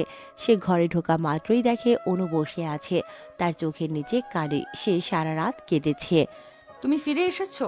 আমি সারা রাত তোমার জন্য দোয়া করেছি। তুমি যাই হও ভাইয়া, তুমি আমার কাছে আমার আরুষ ভাইয়া। আরুষ অনুর সামনে ধপ করে বসে পড়ে। সে হঠাৎ করে ভেঙে পড়ে। সে অনুর কোলে মাথা রেখে ফুপিয়ে কাঁদতে শুরু করে। এই কান্নাটা অভিনয় নয়, এটা দীর্ঘদিনের জমে থাকা কষ্ট। আমি একটা দানব হয়ে গেছি অনু। আমি আর মানুষ নেই, আমার হাত শুধু রক্ত চেনে। আমি তোমাকে আবার মানুষ বানাবো ভাইয়া, তুমি শুধু আমার হাতটা ছাড়বে না। ঠিক এই সময় দরজার ওপাশে ভারী জুতোর শব্দ শোনা যায়। সায়েম আর তার বাবা ঘরে ঢুকছে। আরুষ দ্রুত নিজেকে সামলে নেয় এবং বিছানায় শুয়ে কান্নার অভিনয় করতে থাকে। এই যে নবাবজাদা, ওঠো, আজ মেয়রের লোক আসবে তদারকি করতে। বাইরে অনেক ঝামেলা হয়েছে। তুই গিয়ে উঠোনের ময়লাগুলো পরিষ্কার কর। আর অনু, তুই এখানে কি করছিস? সাইম আরুষের কাঁধের ক্ষতের উপর একটা জোরে লাথি মারে। আরুষ ব্যথায় কুকিয়ে ওঠে। ভাইয়া, কাল রাত থেকে আমার শরীরটা খুব খারাপ, আমি কি একটু ঘুমাতে পারি না? বেশি কথা বলিস না, উঠ বলছি। তোকে আজ সারাদিন রোদে দাঁড়িয়ে থাকতে হবে। মেহমানদের জুতো পরিষ্কার করাই কাজ তোর। আরুষ কাঁপতে কাঁপতে উঠে দাঁড়ায়। সে যখন উঠোনে গিয়ে জুতো পরিষ্কার করতে শুরু করে তখন তার চোখের কোণা দিয়ে পানি গড়িয়ে পড়ছে। মেয়রের লোকেরা তাকে দেখে হাসাহাসি করছে। তারা জানে না এই ছেলেটাই কিছুক্ষণ আগে তাদের সঙ্গীদের নরকে পাঠিয়ে এসেছে। জুবাইর যখন রতনের লাশের খবর পায় তখন সে রাগে পাগল হয়ে যায়। সে তার ড্রয়িং রুমের সব ফার্নিচার ভেঙে চুরমার করে দেয়। সে আমার ক্যাডারদের এভাবে মেরেছে, সে কি আমাকে চেনে? আমি শহরটা শ্মশান বানিয়ে দেব। জ্যাক, ওই সাইলেন্ট কিলারের কোনো প্রিয়জন কি আছে?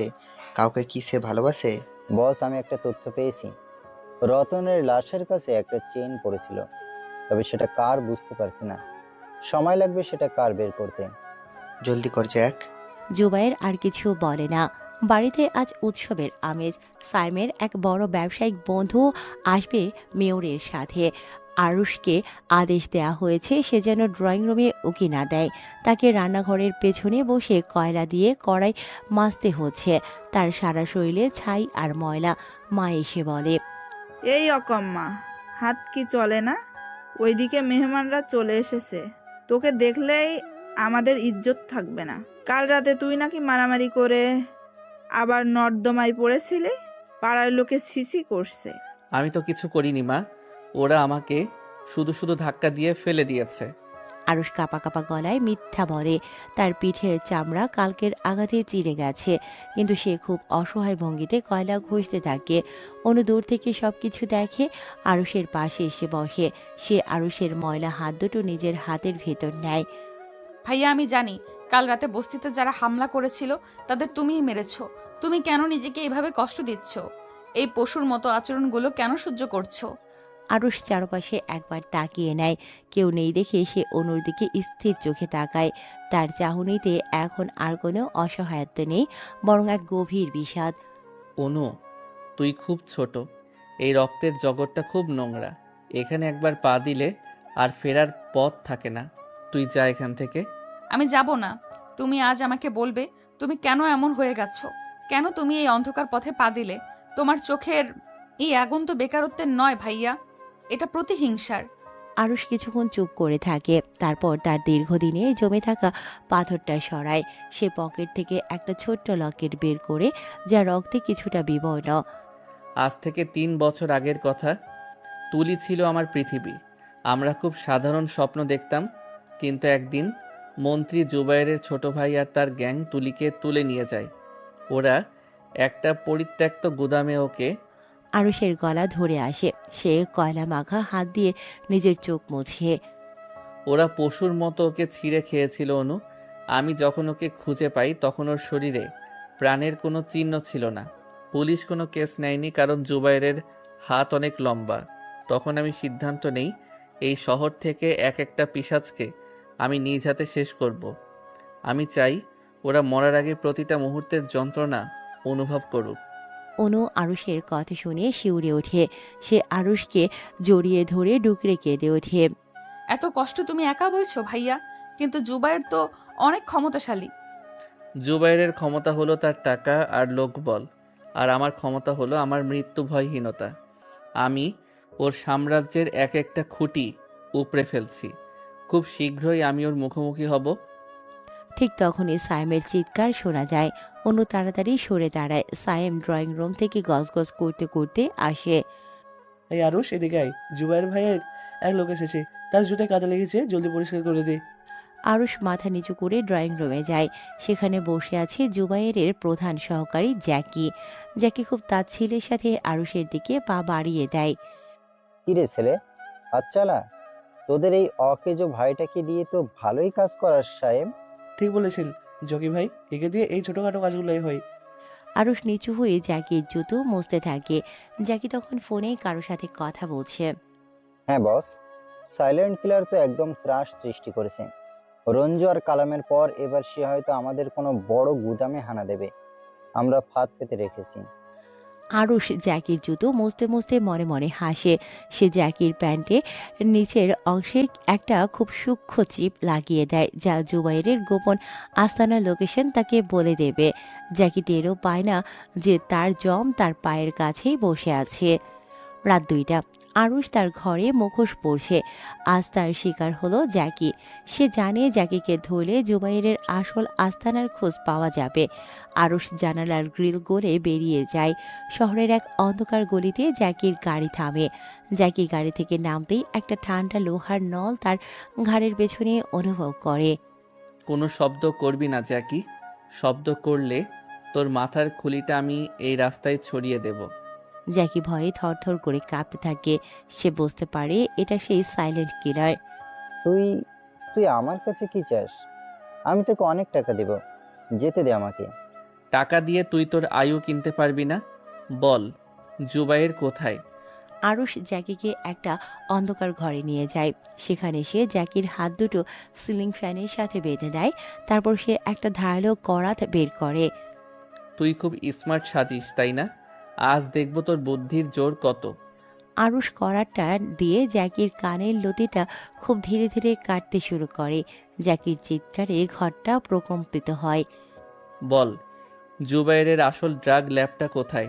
আমি বলবো না, বস আমাকে মেরে ফেলবে। বস মারার আগে আমি তোকে নরকের দৃশ্য দেখাবো। আরুষ করাতটা দিয়ে জ্যাকির কাঁধের হাড়ের উপর ঘষতে থাকে। হাড় কাটার সেই ক্যাস ক্যাস শব্দে জ্যাকির জ্ঞান হারানোর উপক্রম হয়। আরুষ তাকে আবার ইঞ্জেকশন দিয়ে সজাগ রাখে। বিভৎসভাবে জ্যাকির শরীরের মাংসপেশিগুলো কেটে ঝুলে পড়ে। রক্তের গন্ধে আরুষ যেন আরও ক্ষিপ্ত হয়ে ওঠে। ঠিক আছে, আমি বলছি। জুবাইর আজ রাতে পুরনো বন্দরে আছে। সেখানে একটা বড় চালান আসছে। দোহাই তোমার, আমাকে ছেড়ে দাও। তোর কাজ শেষ জ্যাকি। তুই জুবাইরের কাছে যাবি, তবে জীবিত না, তোর আত্মা যাবে। আরুষ জ্যাকির মুখটা স্কচ টেপ দিয়ে বন্ধ করে দেয়। তারপর সে একটা ধারালো ছোড়া জ্যাকির পেটের এপার ওপার করে দেয়। সে জ্যাকির নাড়ি ভুঁড়িগুলো বের করে জ্যাকির গলায় পেঁচিয়ে দেয়। এক বিভৎস দৃশ্য। মৃত্যুর আগে জ্যাকি দেখতে পায় আরুষ তার মুখোশটা একটু সরাচ্ছে। আরুষের সে শীতল হাসি দেখে জ্যাকির চোখ দুটো কোটর থেকে বেরিয়ে আসতে চায়। পরদিন সকালে সাইম আর তার বাবা যখন খবর পায় যে জ্যাকির লাশ পাওয়া গেছে, তখন তারা আতঙ্কে ভেঙে পড়ে। বড় মা, তোমরা তো ভয় পাচ্ছ কেন? তুই বুঝবি না অনু, জুবাইরের লোকেরা মারছে মানে এই শহরে তুফান আসবে। আমাদের মতো সাধারণ মানুষের এখন যান বাঁচানো দায়। আরুষ তখন এক কোণায় বসে শুকনো রুটি চিবোচ্ছে। তার ঠোঁটের কোণে একটা রহস্যময় হাসি। সে জানে জুবাইর এখন একা হয়ে পড়েছে, আর এটাই তার জন্য সবচেয়ে বড় সুযোগ। আরুষ, ঘর থেকে একদম বের হব না, এমনিতেই তুই অলক্ষণে। ঠিক আছে বাবা, আমি ঘরেই থাকবো। আরুষ ঘরের ভেতরে গিয়ে একটা ম্যাপ বের করে। তার লক্ষ্য এখন পুরনো বন্দর। এমন সময় অনু আসে। আরুষ ভাইয়া, আজ তুমি কোথায় যাবে? বন্দরে। ফিরে আসবে তো? আমি কিন্তু অপেক্ষা করব। আরুষ জানালার দিকে তাকিয়ে থেকে উত্তর দেয়। যদি বেঁচে থাকি তবে তোর জন্য লাল চুড়ি নিয়ে আসবো অনু। আর যদি না ফিরি তবে জানবি এই শহরটা আজ থেকে শান্তিতে ঘুমাতে পারবে। পুরো বন্দর এলাকা নিস্তব্ধ। লোনা বাতাসের সাথে মিশে আছে পচা মাছের গন্ধ। আরুষ ধীর পায়ে কন্টেনারগুলোর মাছ দিয়ে এগোচ্ছে। তার হাতে সেই বিশেষ কার্বন স্টিলের ছুরি। সে জানে জুবাইর আজ এখানেই থাকবে। জ্যাকির দেওয়া তথ্য অনুযায়ী এটাই জুবাইরের সবচেয়ে বড় ডিল। কিন্তু আরুষের ষষ্ঠ ইন্দ্রিয় বলছে কোথাও কোনো ভুল হচ্ছে। চারপাশটা বড্ড বেশি শান্ত। হঠাৎ বন্দরের বিশাল ফ্লাড লাইটগুলো জ্বলে ওঠে। আরুষ মুহূর্তের মধ্যে নিজেকে আড়াল করার চেষ্টা করে, কিন্তু দেরি হয়ে গেছে। চারপাশ থেকে অন্তত 20 জন সহস্র লোক তাকে ঘিরে ফেলে। তাদের হাতে অত্যাধুনিক সব মেশিন গান। সামনে থেকে হেঁটে আসে জুবাইরের ব্যক্তিগত খুনি টাইগার। টাইগারের হাতে একটা ট্যাব। সে একটা ভিডিও প্লে করে আরুষকে দেখায়। ভিডিওতে দেখা যাচ্ছে জ্যাকি যন্ত্রণায় ছটফট করছে। জ্যাকির শার্টের বোতামে লুকোনো একটা ক্ষুদ্র ক্যামেরা পুরো দৃশ্যটা রেকর্ড করেছে। আরুষ যখন মুখোশটা সামান্য সরিয়েছিল, তার চেহারার অর্ধেকটা সেখানে স্পষ্ট দেখা যাচ্ছে। জুবাইরের তখন জ্যাকির লাশের পাশে দাঁড়িয়ে ভিডিওটা দেখছিল। তার চোখে তখন ছিল বিস্ময় আর পৈশাসিক আনন্দ। তো তুই সেই সাইলেন্ট কিলার, আমাদের বাড়ির পাশে সে অকর্ম আরুষ। জ্যাকি মারার আগে ওর লাস্ট মেসেজটা আমাকে দিয়ে গেছে। তুই ভেবেছিলি জুবাইরকে এত সহজে পেয়ে যাবি? আরুষ বুঝতে পারে সে ফাঁদে পড়েছে। জ্যাকি জানতো সে মরবে, তাই সে নিজেকে টোপ হিসেবে ব্যবহার করেছে। জুবাইর এখানে নেই। সে এখন নিরাপদ আশ্রয়ে বসে ড্রিম প্রজেক্টের পরিকল্পনা করছে। জুবাইর কোথায় রে কুত্তা? ওকে বল সামনে আসতে। বস তোর মতো ইঁদুরের জন্য সময় নষ্ট করবে না। আমাদের নির্দেশ দেওয়া হয়েছে তোর শরীর থেকে এক একটা অঙ্গ আলাদা করে বস্তায় ভরে ওনার কাছে পাঠাতে। গুলি কর ওকে। মুহূর্তের মধ্যে চারপাশ থেকে গুলির বৃষ্টি শুরু হয়। আরুষ চিতার মতো লাফ দিয়ে একটা কন্টেইনারের পেছনে আশ্রয় নেয়। তার কাঁধে একটা গুলি ঘষা দিয়ে চলে যায়। সে দাঁতে দাঁত চেপে সহ্য করে। তার চোখে এখন আদিম হিংস্রতা। তোরা সবাই আজ মরবি, কেউ জ্যান্ত ফিরবি না। আরুষ একটা স্মোক গ্রেনেড ছুঁড়ে মারে। পুরো এলাকা ঘন ধোঁয়ায় ঢেকে যায়। অন্ধকারের মধ্যে আরুষ যেন এক অদৃশ্য দানব। সে কন্টেনারের উপর থেকে ড্রপ দিয়ে এক গুন্ডার ঘাড়ে আছড়ে পড়ল। তার হাতের ছুরিটা সেই লোকের মাথার খুলি চিরে ভেতরে ঢুকিয়ে যায়। রক্ত গরম ফোয়ারার মতো আরুষের মুখে ছিটকে আসে। সে কোনো দয়া দেখাচ্ছে না। একজনের হাত ধরে সে উল্টো দিকে মুচড়ে দেয়। হাড় ভাঙার শব্দটা ধোয়ার মাঝে বিভৎস শোনায়। সে লোকটার চোখ দুটো নিজের আঙুল দিয়ে গর্ত করে দেয়। আর্তনাদ করার আগেই আরুষ তার জিভটা টেনে ছিঁড়ে ফেলে। বাঁচাও টাইগার ভাই, ও মানুষ না, ও শয়তান। টাইগার পাগলের মতো অন্ধকারের দিকে গুলি চালায়। চুপ থাক কাপুরুষ, ওকে খুঁজে বের কর। ও তো জখম, বেশি দূর যেতে পারবে না। আরুষ টাইগারের ঠিক পেছনে এসে দাঁড়ায়। টাইগার ঘোরার আগেই আরুষ তার পায়ের পেশিতে ছুরি বসিয়ে দেয়। টাইগার চিৎকার দিয়ে মাটিতে পড়ে যায়। আরুষ তার বুকের উপর বসে পড়ে। সে টাইগারের একটা কান কামড়ে ছিঁড়ে ফেলে। কাঁচা মাংসের স্বাদ আরুষের মস্তিষ্ককে আরো বিকৃত করে তোলে। জুবাইর কোথায়? শেষবার জিজ্ঞেস করছি।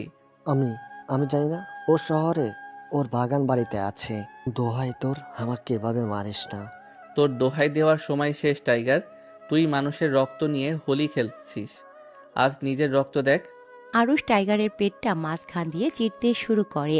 সে খুব ধীরে ধীরে কাজটা করছে যাতে টাইগার দীর্ঘক্ষণ যন্ত্রণায় ছটফট করে। টাইগারের নাড়িভুড়িগুলো বের করে আরুষ পাশের একটা হুকিয়ে ঝুরিয়ে দেয়। টাইগারের চোখ দুটো ভয়ে আর যন্ত্রণায় সাদা হয়ে যায়। আরুষ তার গলার নলিটা দাঁত দিয়ে ছিঁড়ে ফেলে। পুরো জায়গাটা এখন এক নরককুণ্ড। বাকি গুন্ডারা এই বিভৎস দৃশ্য দেখে অস্ত্র ফেলে পালিয়ে যায়। আরুষ টলতে টলতে উঠে দাঁড়ায়। তার শরীরে অনেক আঘাত, রক্তক্ষরণের কারণে তার মাথা ঘুরছে। সে কোনো মতে বন্দর থেকে বেরিয়ে একটা অন্ধকার গলিতে আশ্রয় নেয়। পরদিন সকালে বাড়িতে তুল কালাম কাণ্ড। জুবাইরের লোকেরা সাইমদের বাড়িতে হানা দিয়েছে। তারা আরুষকে খুঁজছে। আরুষ তখন তার ঘরে রক্তাক্ত অবস্থায় পড়ে আছে। অনু দরজায় তালা দিয়ে বাইরে দাঁড়িয়ে আছে। করেছে ও? জুবাইর কেন চাই তাকে? আর ও তো ঘরেই আছে। ও সারাদিন ঘর থেকে বের হয় না। ও আবার কি অপরাধ করবে? জুবাইরের লোকেরা ঘরে ঢুকবে এমন সময় সজীবের ফোন বেজে উঠিয়ে তাকিয়ে দেখে জুবাইরের কল এসেছে। হ্যালো ভাই। চলে আয় ওখান থেকে, সময় মতো খেলবো। কিন্তু ভাই। জুবাইর ফোন কেটে দেয়। ওর লোকেরা চলে যায়। সায়েম আর তার বাবা আরুষের ঘরের দরজা ভেঙে ঢোকে। তারা দেখে আরুষ মেঝের উপর পড়ে আছে। তার শরীরে অনেকগুলো ব্যান্ডেজ এবং সে জ্বরে কাঁপছে। অনু পাশে বসে তার সেবা করছে। এই হারামজাদা, তুই কাল রাতে কোথায় ছিলি? জুবাইয়ের ভাইয়ের লোকেরা কেন খুঁজছে তোকে? আরুষ খুব দুর্বলভাবে চোখ খুলে সে কাঁপা কাঁপা গলায় বলে, বাবা, কাল রাতে আমি ওই বাজারের গুন্ডাদের হাতে মার খেয়েছি। ওরা আমাকে খুব মেরেছে। আমি তো কিছুই জানি না। সায়েম আরুষের ক্ষতের উপর একটা লাথি মারে। আরুষ ব্যথায় চিৎকার করে ওঠে। মিথ্যা বলবি না, তুই নিশ্চয়ই কোনো চুরি করেছিস। তোকে আজ জুবাইয়ের ভাইয়ের কাছে নিয়ে যাব, উনি তোর বিচার করবেন। অনু আরুষকে জড়িয়ে ধরে। তোমরা ওকে নিয়ে যেতে পারবে না, ও খুব অসুস্থ। তোমরা কি মানুষ নাকি পিশাচ? সাইম অনুকে একটা ধাক্কা দিয়ে সরিয়ে দেয়। তারা আরুষকে টেনে হিঁচড়ে গাড়িতে তোলে। আরুষ মনে মনে হাসে, সে তো এটাই চেয়েছিল। জুবাইর নিজে থেকে তাকে ডেকে পাঠাচ্ছে। তার দুর্গে ঢোকার এর চেয়ে সহজ উপায় আর নেই। গাড়ির ভেতরে আরুষ চোখ বন্ধ করে থাকে। আরুষ জানে আজ রাতের পর এই শহরে আর জুবাইয়ের নামে কেউ থাকবে না। সে তার নখের নিচে লুকোনো ছোট্ট একটা বিষাক্ত সূচ স্পর্শ করে। সায়েম ভাইয়া, আমাকে বাঁচাও, ওরা আমাকে মেরে ফেলবে। চুপ থাক অলক্ষণে, তোর জন্য আমাদের পরিবার আজ বিপদে, তুই মরলে আমাদের মুক্তি। আরুষ আবার চুপ হয়ে যায়। সে ভাবছে অনুর কথা। মেয়েটা হয়তো এখন অঝরে কাছে। আরুষ নিজেকে তৈরি করে নেয়। জুবাইরের বাগান বাড়িতে পা রাখার সাথে সাথেই শুরু হবে এক নতুন তাণ্ডব। জুবাইরের বাগান বাড়িটা শহরের এক নির্জন প্রান্তে। চারিদিকে বিশাল দেয়াল আর সশস্ত্র পাহারাদার। সায়েম আর তার বাবা আরুষকে এক প্রকার পাচাকোলা করে জুবাইরের বিশাল ড্রয়িং রুমে এনে আছাড় মারে। আরুষ মেঝের কার্পেটের উপর অসহায়ভাবে পড়ে থাকে। তার সারা শরীর কাঁপছে। জুবাইরের এক হাতে দামি চুরুট আর অন্য হাতে একটি আইপ্যাড নিয়ে সোফায় হালান দিয়ে বসে আছে।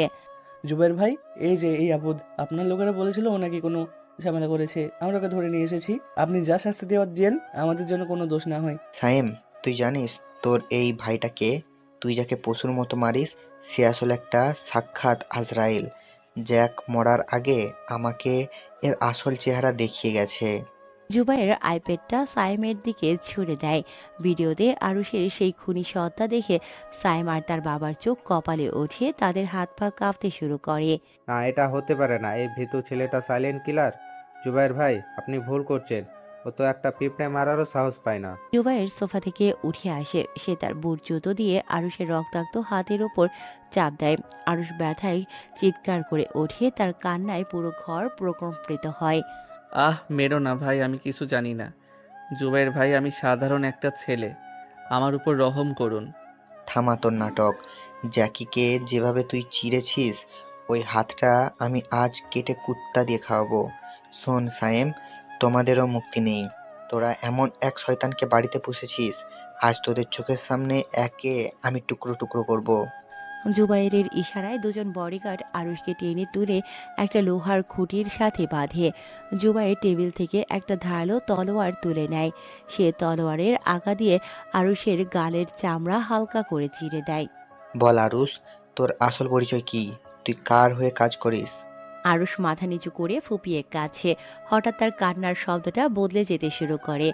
কান্নার বদলে সে এখন খুব নিচু স্বরে হাসে। সেই হাসিটা এতটাই শীতল যে জুবাইরের মতো দুর্ধর্ষ মাফিয়াও এক মুহূর্তের জন্য থমকে যায়। তুই হাসছিস কেন রে শয়তানের বাচ্চা? আরুষ ধীরে ধীরে মাথা তোলে। তার চোখের মনি এখন স্থির, লাল এবং খুনে। তার মুখের সেই অসহায় ভাবটা কর্পূরের মতো উড়ে গেছে। তুই ঠিকই বলেছিস জুবাইর, আমি সাইলেন্ট কিলার। আর তুই আমাকে তোর দুর্গের ভেতর ডেকে নিয়ে এসে জীবনের সবচেয়ে বড় ভুলটা করলি। আরুষ তার হাতের কবজিটা এক বিশেষ কায়দায় মোচড় দেয়। তার নখের ভেতরে লুকোনো সেই ক্ষুদ্র শস্ত্র সে নিজের হাতের বাঁধনে ঘষে দেয়। বাঁধনের রশিগুলো বিশেষ কেমিক্যালে ভিজে এক সেকেন্ডে আলগা হয়ে যায়।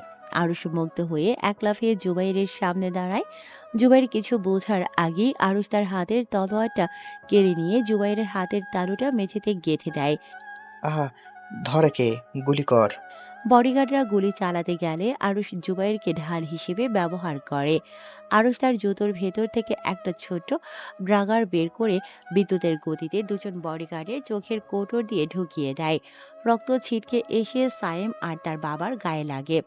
তারা ভয়ে সোফার নিচে লুকোনোর চেষ্টা করে। তুই দেখতে চেয়েছিলি না আমি কিভাবে খুন করি? আজ তোর নিজের বাড়িতে উৎসব হবে জুবাইর, খুনের উৎসব। আর রক্ত দিয়ে হবে তার ড্রিঙ্কস পার্টি। আরুষ জুবাইরকে চুলের মুঠি ধরে টেনে রান্নাঘরের দিকে নিয়ে যায়।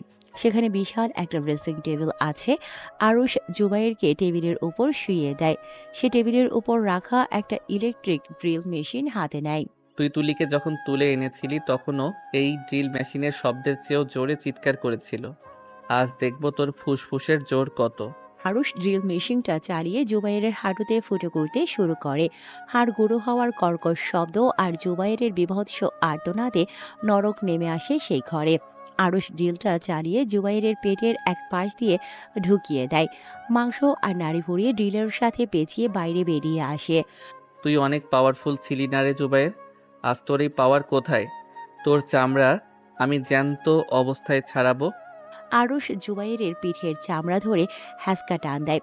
চ্যাস চ্যাস করে চামড়া আলাদা হয়ে যাচ্ছে। জুবাইরের শরীর থেকে রক্তে ফ্লোর পিচ্ছিল হয়ে গেছে। আরুষ জুবাইরের কাটা চামড়ার উপর লবণের বয়াম উপর করে দেয়। যন্ত্রণার এক চরম সীমায় পৌঁছে জুবাইর গোঙাতে থাকে। সায়েম আর তার বাবা এই দৃশ্য দেখে বমি করে দেয়। তারা আরুষের পায়ে এসে পড়ে। আরুষ, আমাদের মাফ করে দে, আমরা জানতাম না তুই এত ভয়ঙ্কর, আমাদের মারিস না বাবা। আরুষ তাদের দিকে ফিরেও তাকায় না। সে জুবাইরের জিভটা চিমটা দিয়ে টেনে বের করে, তারপর একটা বোতা কাঁচি দিয়ে কুচি কুচি করে কেটে ফেলে। তুই তো আদেশ দিতে খুব ভালোবাসতি, এখন একটু নীরবতা উপভোগ কর। আরুষ জুবাইরের বুকে একটা বিশাল গর্ত করে ফেলে। সে জুবাইরের ধুকপুক করতে থাকা হৃৎপিণ্ডটা বের করে আনে। জুবাইরের প্রাণহীন দেহটা নিস্তেজ হয়ে পড়ে থাকে। আরুষ নিজের রক্তমাখা হাতটা সাইমের শার্টে মুছে নেয়। বাড়িতে যাবি, মাকে বলবি আমি মারা গেছি। যদি এক ফোঁটা সত্যি কথা মুখ দিয়ে বের হয়, তবে জুবাইরের চেয়েও খারাপ অবস্থা তোদের হবে, মনে থাকবে? সাইম আর তার বাবা মাথা নেড়ে সায় দেয়। তারা তখন কথা বলার শক্তিও হারিয়ে ফেলেছে। আরুষ যখন বাগান বাড়ি থেকে বের হয়, তখন পেছন থেকে বিস্ফোরণের শব্দ শোনা যায়। সে পুরো বাড়িতে আগুন ধরিয়ে দিয়েছে। আগুনে লেলিহান শিখা আকাশের দিকে উঠছে। আরুষ অন্ধকারে মিলিয়ে যায়। ওদিকে অনু স্বপ্ন দেখছে আরুষের রুমে বিছানায় ঘুমিয়ে। সে দেখতে পায় ভোরে আরুষ বাড়ির পেছনে সেই আম গাছের নিচে দাঁড়ায়। সে দেখতে পায় অনু সেখানে বসে আছে। অনুর হাতে সেই লাল চুড়িগুলো যা আরুষ তাকে দেবে বলেছিল। আরুষ দূর থেকে অনুকে দেখে। সে হাসে। তার প্রতিশোধ সম্পন্ন হয়েছে, কিন্তু এই রক্তমাখা শরীর নিয়ে সে অনুর কাছে যাবে না। সে ধীরে ধীরে নিজের ঘরের জানালার কাছে যায়। অনু তাকে দেখে দৌড়ে আসে। তুমি ফিরে এসো, আমি জানতাম তুমি আসবে। তোমার গায়ে এত রক্ত কেন ভাইয়া? আমি শেষ করে দিয়েছি অনু, তুলি এখন শান্তিতে ঘুমাবে, কিন্তু আমি আর এই বাড়িতে থাকতে পারবো না। আমিও তোমার সাথে যাব, যেখানেই যাও আমাকে সাথে নিয়ে যাও। আরুষ অনুর চোখের দিকে তাকায়। এই প্রথম তার মনে হয় অন্ধকারের পর হয়তো একটু আলো তার জন্য অপেক্ষা করছে, কিন্তু তার রহস্য এখনো পৃথিবীর কেউ জানে না।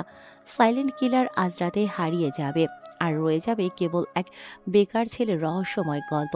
তখনই অনুর ঘুমটা ভাঙে। সরাসরি জানালা দিয়ে তাকায়। না দিনের আলো পড়েছে, অথচ আরুষ আজ আসেনি। জুবাইরের বাগান বাড়ি এখন আগুনের কুণ্ডলী। সেই আগুনের লেলিহান শিখা যেন আরুষের দীর্ঘদিনের জমানো ক্ষোভকে বশীভূত করে দিয়েছে। সায়েম আর তার বাবা টলতে টলতে সদর দরজার বাইরে বেরিয়ে আসে। তাদের চোখে মুখে যে আতঙ্ক, তা হয়তো মৃত্যু দেখার চেয়েও বেশি। আরুষ তখন অন্ধকারের মাঝে ছায়ার মতো মিশে গেছে। তার শরীর জুড়ে ক্ষত, রক্তে মাখামাখি কাপড়, কিন্তু তার মেরুদণ্ড এখন টান টান। বাড়িতে ফিরে সায়েম আর তার বাবা সোজা আরুষের মায়ের ঘরে ঢোকে। তারা একে অপরের দিকে তাকাতে পারছে না। সায়েমের সাদা শার্টে জুবাইরের রক্তের ছিটে এখনো স্পষ্ট। কি হয়েছে তোমাদের? এমন দেখাচ্ছে কেন? আরুষ কোথায়? সাইম ধপ করে মেঝেতে বসে পড়ে। তার ঠোঁট কাঁপছে। সে আরুষের বাবার দিকে তাকায়। আরুষের বাবা কাঁপা কাঁপা গলায় কথা বলা শুরু করে। আরুষ, আরুষ আর নেই। জুবাইয়ের লোকেরা ওকে মেরে বাগান বাড়িতে আগুন লাগিয়ে দিয়েছে। আমরা কোনো মতে প্রাণ নিয়ে পালিয়ে এসেছি। আরুষের মা পাথর হয়ে যান। নিজের পেটের সন্তান যদিও তাকে ঘৃণা করতেন, কিন্তু মৃত্যুর খবর শুনে তার বুকটা এক মুহূর্তের জন্য খাখা করে ওঠে। ঠিক সেই সময় অনু দরজার ওপাশ থেকে সব শুনতে পায়। সে চিৎকার করে ভেতরে ঢোকে। মিথ্যা কথা, তোমরা মিথ্যা কথা বলছো। আরুষ ভাইয়া মরতে পারে না, তোমরা ওকে ফেলে পালিয়ে এসেছো। চুপ করো নু, ওই পাপিষ্টের জন্য কোনো চোখের পানি ফেলবি না। ওর জন্য আমাদের মান সম্মান সব শেষ হয়ে যাচ্ছিল। মরেছে আপদ, বিদায় হয়েছে। সায়েম যখন আরুষকে নিয়ে কটূক্তি করছে, তখন তার মনের ভেতর আরুষের সেই পৈশাচিক খুনি রূপটা বারবার ভেসে উঠছে। সে জানে আরুষ মরেনি, কিন্তু সত্যি বললে তাদের কলিজা ছিঁড়ে ফেলবে ওই সাইলেন্ট কিলার। আরুষ এখন তাদের কাছে এক জীবন্ত যমদূত। এদিকে আরুষ তার গোপন আস্তানায় বসে আছে। শহরের এক প্রান্তে এক পরিত্যক্ত কারখানার নিচে তার একটি বেসমেন্ট আছে। সেখানে সে নিজের ক্ষতগুলো নিজে ড্রেসিং করছে। ব্যথায় তার কপালে ঘাম জমেছে, কিন্তু তার মুখে কোনো শব্দ নেই। সে আয়নায় নিজের দিকে তাকায়। তুই আজ মুক্ত তুলি। তোর হত্যাকারীদের আমি কুত্তা দিয়ে খাইয়েছি। আরুষ তার ডার্ক নেট ল্যাপটপটা খোলে। সেখানে মাফিয়া জগতের সংবাদগুলো দ্রুত আপডেট হচ্ছে। সাইলেন্ট কিলারের হাতে জুবাইরের পতন পুরো দেশের অপরাধ জগৎকে স্তম্ভিত করে দিয়েছে। তখন সবাই হন্যে হয়ে খুঁজছে কে এই খুনি। আরুষ একটা ক্লিক করে তার সব ডিজিটাল তথ্য চিরতরে মুছে দেয়। ভোর হওয়ার ঠিক আগে আরুষ চুপি চুপি তার বাড়িতে ফেরে। সে জানে এখন সবাই তাকে মৃত বলে ধরে নিয়েছে। সে জানালার পাশে দাঁড়ায়। অনু সেখানে একা বসে কাঁদছে। আরুষ খুব নিচু স্বরে শেষ দেয়। অনু চমকে জানালার দিকে তাকায়। অন্ধকারের ভেতর আরুষের অবয়ব দেখে সে এক লাফে জানালার গ্রিল ধরে ফেলে। ভাইয়া, তুমি বেঁচে আছো? ওরা তো বলল তুমি নেই। চুপ অনু, একদম চিৎকার করবি না। ওরা যা জানে তাই যেন জানে। আমি এখন মৃত। মৃত মানুষের কোনো পরিচয় থাকে না। আমি তোমার সাথে যাব ভাইয়া। এখানে আমি আর এক মুহূর্ত থাকতে পারবো না। ওরা তোমাকে সহ্য করতে পারে না। ওরাও পিশাচ। আরুষ অনুর হাতটা ধরে। তার হাতে এখনো রক্তের হালকা গন্ধ। অনু সেই গন্ধটা পায়, কিন্তু সে ভয় পায় না। অনু, আমি যা করি সেটা জানলে তুই আমাকে ঘৃণা করবি। আমি মানুষকে বীভৎসভাবে মারি। আমি একজন সাইকোপ্যাথ। আমি জানি না সাইকোপ্যাথ কি। আমি শুধু জানি তুমি আমার সেই ভাইয়া যে আমাকে আগলে রাখো। তুমি যাই করো, আমার চেয়ে ভালো কেউ জানে না তুমি কেন করো। আরুষ একটা দীর্ঘশ্বাস ফেলে। সে পকেট থেকে কয়েক বান্ডিল টাকা বের করে অনুর হাতে দেয়। এই টাকাগুলো রাখ। কাল সকালে তুই বাড়ি থেকে পালিয়ে স্টেশনে যাবি। আমি সেখানে থাকব। আমরা এই শহর ছেড়ে অনেক দূরে চলে যাব। আর বড় মা, সায়েম ভাইয়া? ওরা ওদের কর্মফল ভোগ করবে। ওদেরকে আমি মারব না, কিন্তু ওরা সারা জীবন আমার ভয়ে সিটিয়ে থাকবে। ওটাই হবে ওদের শাস্তি। পরদিন সকালে বাড়িতে কান্নার রোল পড়ে। পাড়া প্রতিবেশী সবাই আসে আরুষের মৃত্যুর খবর শুনে। সাইম আর তার বাবা খুব গভীরভাবে বসে আছে। তারা জানে না লাশের বদলে কবরে কি দেবে, কারণ জুবাইরের বাগান বাড়ি এখন ছাই। অনু খুব স্বাভাবিকভাবে সবার সাথে মিশছে। সে তার ব্যাগ গুছিয়ে নিয়েছে। সে বাড়ির পেছনের দরজা দিয়ে বেরিয়ে পড়ে। পেছনে তাকিয়ে সে একবার তার জন্মভূমিকে দেখে নেয়। তার মনে কোনো মায়া নেই। স্টেশনে আরুষ ছদ্মবেশে বসে আছে। মাথায় টুপি আর চোখে কালো চশমা। তাকে চেনার কোনো উপায় নেই। অনু যখন তার সামনে এসে দাঁড়ায়, আরুষ উঠে দাঁড়িয়ে ট্রেনের দিকে হাঁটা শুরু করে। চল অনু, নতুন এক জীবনের দিকে যাই। ভাইয়া, তুমি কি আবার ওই কাজটা করবে, ওই খুনগুলো? আরুষ থামে। সে ট্রেনের লাইনের দিকে তাকিয়ে থাকে। অন্ধকার তোকে কোনোদিন ছাড়ে না রে অনু। আমি হয়তো সাধারণ মানুষ হবার চেষ্টা করব, কিন্তু যদি কখনো কেউ তোকে অসম্মান করতে চায়, তবে সাইলেন্ট কিলার আবার জেগে উঠবে। ট্রেনটা হুইসেল দিয়ে চলতে শুরু করে। আরুষ আর অনু কামরার ভেতর বসে। জানালার বাইরে শহরটা দ্রুত মিলিয়ে যাচ্ছে। সাইমরা হয়তো এখন খুশিতে মিষ্টি খাচ্ছে, কিন্তু তারা জানে না তাদের মাথার উপর সবসময় এক অদৃশ্য তলোয়ার ঝুলছে। আরুষ তার পকেট থেকে তুলির সেই লকেটটা বের করে ট্রেনের জানালা দিয়ে বাইরে ছুড়ে দেয়। অতীতকে সে বিসর্জন দিল, কিন্তু তার হাতের সেই অদ্ভুত শীতলতা এখনো যায়নি। সে জানে মাফিয়া জগতের সম্রাট হওয়ার নেশাটা রক্তে মিশে গেছে। মাফিয়া জগতে এখন একটাই কথা, সাইলেন্ট কিলার মরেনি। সে শুধু আড়ালে গেছে। যে কোনো দিন, যে কোনো অন্ধকার রাতে সে আবার ফিরে আসবে। 4 মাস পর পাহাড়ের গা ঘেঁষে নির্জন গ্রামটিতে গত কয়েক মাস ধরে আরুষ আর অনু এক নতুন জীবনের স্বপ্ন বুনেছে।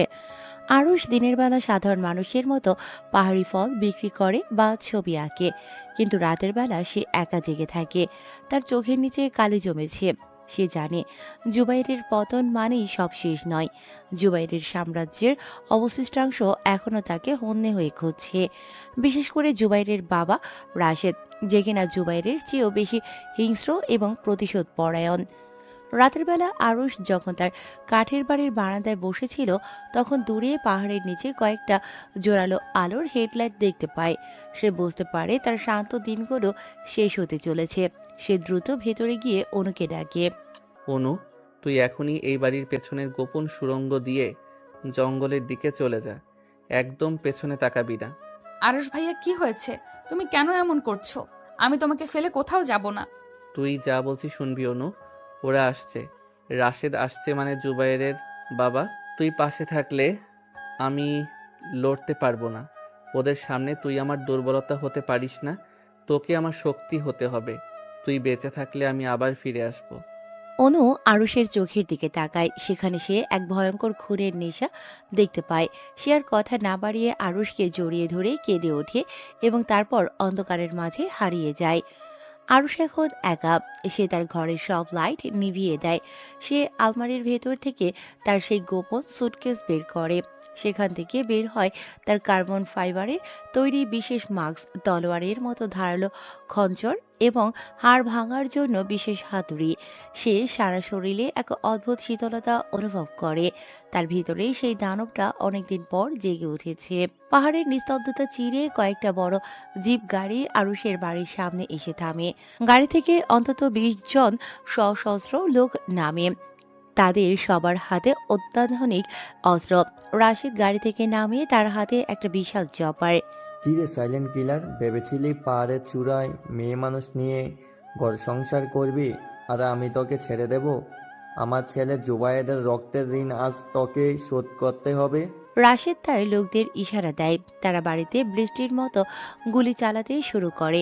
কাঁচ ভাঙার শব্দ আর বুলেটের আওয়াজে চারপাশ প্রকম্পিত হয়, কিন্তু ভেতর থেকে কোনো উত্তর আসে না।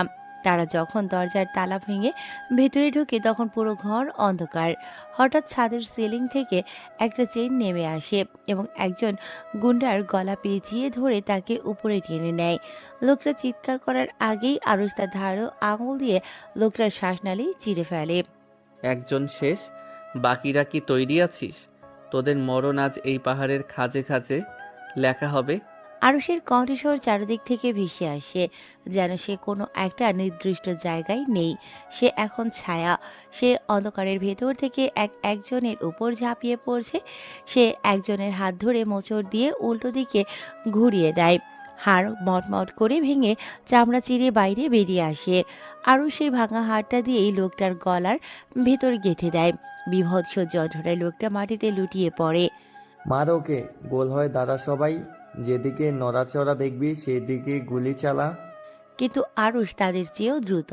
সে মেঝের নিচ দিয়ে রাখা একটা গোপন গ্যাস সিলিন্ডার খুলে দেয়। পুরো রুম এখন ধোঁয়ায় আচ্ছন্ন। ধোঁয়ার ভেতর আরুষ যেন যমদূত। সে রাশেদের সবচেয়ে বিশ্বস্ত বডিগার্ডের পেছনে গিয়ে দাঁড়ায়। সে লোকটার দু কান ধরে এমন এক ঝাটকা দেয় যে পুরো কান দুটো ছিঁড়ে তার হাতে চলে আসে। তারপর সে লোকটার চোখের ভেতরে নিজের 2 বৃদ্ধাঙ্গুলি ঢুকিয়ে দিয়ে মগজ পর্যন্ত খুবলে আনে। তুই খুব সাহসী ছিলি না রাশেদ, এখন তোর পালা। রাশেদ ভয়ে কাঁপতে কাঁপতে এলো পাথারি গুলি চালাতে থাকে। হঠাৎ আরুষ তার সামনে এসে দাঁড়ায়। আরুষের সারা শরীর এখন মানুষের রক্তে ভেজা। সে রাশেদের হাতে চপারটা কেড়ে নিয়ে এক কোপে রাশেদের 4টে আঙুল কেটে ফেলে। আহা, তুই মানুষ না, তুই একটা শয়তান, একটা রাক্ষস। আমাকে ছেড়ে দে আরশ, আমি সব টাকা তোকে দিয়ে দেব। টাকা দিয়ে তুই কি করবি রাশেদ? কবরে তো আর টাকা নিয়ে যেতে পারবি না। তোর 2 ছেলে তুলির গায়ে হাত তুলেছিল না?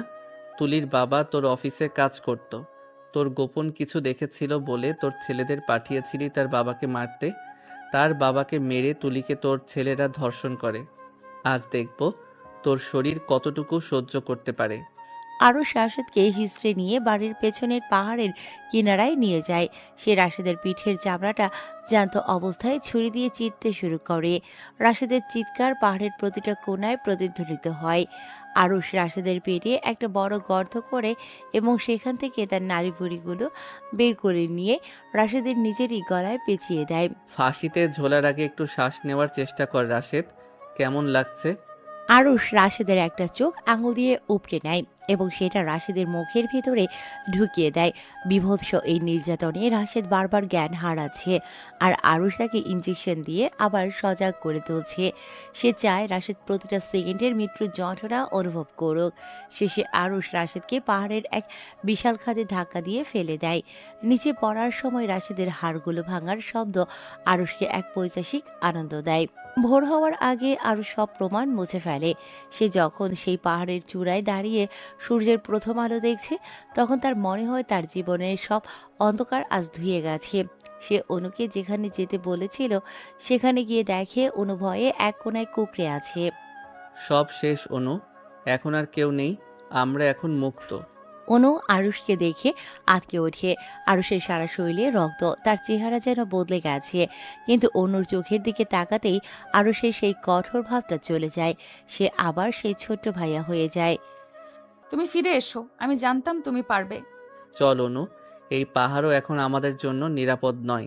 আমরা অনেক দূরে চলে যাব, যেখানে সমুদ্রের ঢেউ আমাদের সব পাপ ধুয়ে দেবে। আরুষ আর অনু সেই পাহাড় ছেড়ে অজানার উদ্দেশ্যে রওনা হয়। তাদের পেছনে পড়ে থাকে মাফিয়া জগতের এক ভয়ঙ্কর ধ্বংসস্তূপ। সায়েম আর তার পরিবারের কথা আরুষ একবারের জন্যও ভাবে না। সে জানে জুবাইর আর রাশিদকে শেষ করার পর সায়েমরা এখন নিজেদের ছায়াকেও ভয় পাবে। আরুষ তাদের মানসিকভাবে পঙ্গু করে দিয়ে এসেছে। শহর জুড়ে এখন একটাই খবর, রাশেদ আর তার পুরো গ্যাং নিশ্চিহ্ন হয়ে গেছে। পুলিশ শুধু লাশগুলোর অবশিষ্টাংশ খুঁজে পেয়েছে। লাশের ধরন দেখে বড় বড় অপরাধীরাও শিউরে উঠছে। সাইলেন্ট কিলার এখন এক রূপকথা, যা অপরাধ জগতের হৃদকম্পন বাড়িয়ে দেয়। আরুষ আর অনু এখন এক ট্রেনের কামরায়। আরুষ অনুর হাতে সেই লাল চুড়িগুলো পরিয়ে দেয় যা সে মেলা থেকে কিনেছিল। এই চুড়িগুলো তুই সবসময় পরবি অনু, এটা আমাদের নতুন জীবনের প্রতীক।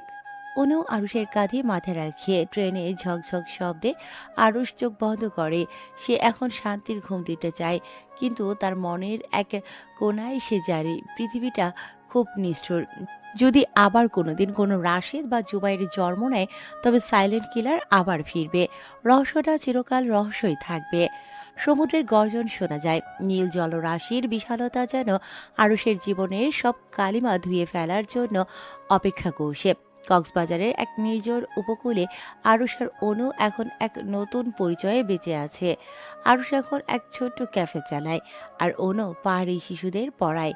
কেউ জানে না এই শান্ত মানুষটি একসময় মাফিয়া জগতে ক্রাশ ছিল।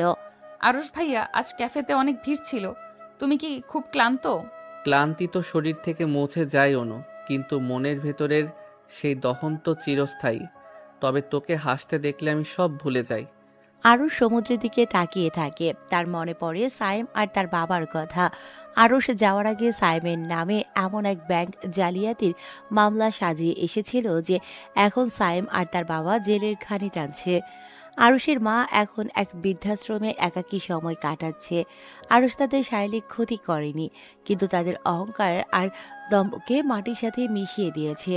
তারা এখন জানে তাদের অবহেলিত সেই ছেলেটা আসলে কি ছিল। এদিকে মাফিয়া জগতে এখন সাইলেন্ট কিলার এক কিংবদন্তি। শহরের বড় বড় ডনরা এখন রাতে ঘুমানোর আগে নিজের ঘরের দরজা 10 বার পরীক্ষা করে। পুলিশ ফাইলটা বন্ধ করে দিয়েছে, কারণ কোনো ক্লু বা প্রমাণ অবশিষ্ট নেই। সাইলেন্ট কিলার যেন এক ধোঁয়া, যা রক্ত জড়িয়ে বাতাসে মিলিয়ে গেছে। রাতের বেলায় সৈকতে আরুষ আর অনু হাঁটছে। জ্যোৎস্নার আলোয় সমুদ্রের পানি রূপালী হয়ে উঠেছে। অনু আরুষের হাতটা শক্ত করে ধরে। ভাইয়া, তুমি কি এখন সুখী? আর তুমি কি কোনোদিন সেই অন্ধকার পথে যাবে না? সুখ বড় আপেক্ষিক রে অনু, আমি এখন শান্তিতে আছি। আমি যে পথে চলেছি সেটা ছিল প্রতিশোধের পথ। তুলি আজ শান্তিতে ঘুমাচ্ছে, আমার কাজ শেষ। সাইলেন্ট কিলার আজ থেকে মৃত। হঠাৎ আরুষ লক্ষ্য করে কিছু দূরে কয়েকজন বখাটে ছেলে একটা পর্যটক মেয়েকে বিরক্ত করছে। আরুষের চোয়াল এক মুহূর্তের জন্য শক্ত হয়। তার হাতের কবজিটা আবার সেই পুরনো ছন্দে কাঁপতে শুরু করে। অনু তার হাতটা আরো জড়িয়ে চেপে ধরে। ভাইয়া না, ওদের ছেড়ে দাও, পুলিশ সামলে নেবে, আর তুমি রক্ত ঝরিও না। আরুষ অনুর দিকে তাকায়। অনুর চোখে সে আকুতি দেখতে পায়। আরুষ দীর্ঘশ্বাস ফেলে নিজের রাগ নিয়ন্ত্রণ করে। সে বুঝতে পারে তার ভেতরে সেই পিচাসটা এখনো পুরোপুরি মরেনি। সে শুধু অনুর ভালোবাসার শিকলে বন্দী হয়ে আছে। ঠিক আছে অনু, চল বাড়িতে যাই। আজ তোর জন্য আমি রান্না করব। বাড়িতে ফিরে আরুষ যখন রান্নাঘরে কাজ করছিল তখন সে তার গোপন ড্রয়ারটা একবার খোলে। সেখানে এখনও সেই সাইলেন্ট কিলারের মাস্ক আর কারাম্পিট ছুরিটা রাখা আছে। সে অস্ত্রগুলো বের করে সমুদ্রের পাড়ে নিয়ে যায়। রাতের অন্ধকারে সে সব অস্ত্র গভীর পানিতে ছুঁড়ে ফেলে। বিদায় সাইলেন্ট কিলার, তুই আর ফিরবি না। সমুদ্রের ঢেউয়ের শব্দে আরুষের কথাগুলো মিলিয়ে যায়। সে ফিরে এসে অনুকে জড়িয়ে ধরে। অনু বুঝতে পারে আরুষ আজ চিরতরে মুক্ত হলো। পরদিন সকালে খবরের কাগজে একটা ছোট্ট খবর আসে। শহরের বড় এক সন্ত্রাসী গ্রুপ নিজেদের মধ্যে মারামারি করে ধ্বংস হয়ে গেছে। পুলিশের ধারণা সাইলেন্ট কিলার আবার ফিরেছে। কিন্তু আরুষ সেই খবর পড়ে শুধু মৃদু হাসে। সে জানে সে এখন এক সাধারণ মানুষ। ভাইয়া এসো, নাস্তা তৈরি। আজ আমাদের পাহাড়ে যাওয়ার কথা ছিল না? কিরে, বরকে কেউ ভাইয়া ডাকে? ঠিক মতো ডাক। ছোটবেলার অভ্যাস তো। আচ্ছা এইদিকে আসো। হ্যাঁ অনু, চলো। আজ শুধু পাহাড় আর সমুদ্রকে দেখব। আমাদের জীবনে আর কোনো কুয়াশা থাকবে না। আরুষ আর অনু পাহাড়ের চূড়ায় গিয়ে দাঁড়ায়। নিচে উত্তাল সমুদ্র। আরুষ অনুর হাতে সেই লাল চুড়িগুলো আবার ঠিক করে দেয়। তাদের সামনে এখন উজ্জ্বল ভবিষ্যৎ। মাফিয়া জগতে সেই রহস্যময় খুনি এখন এক সাধারণ প্রেমিক আর ভাই হিসেবে হারিয়ে গেল জনসমুদ্রে। পৃথিবীর কেউ কোনোদিন জানবে না এই মায়াবী চেহারার আড়ালে লুকিয়ে থাকা সেই ভয়ঙ্কর খুনিকে। আরুষ মনে মনে বলে, আমি অবহেলিত ছিলাম, আমি ঘেন্নার পাত্র ছিলাম, কিন্তু আজ আমি কারোর পৃথিবীর কেন্দ্রবিন্দু। অনু আরুষের কাঁধে মাথা রেখে সূর্যাস্ত দেখতে থাকে। তাদের পেছনে পড়ে থাকে রক্তের ইতিহাস, আর সামনে পড়ে থাকে ভালোবাসার অসীম দিগন্ত।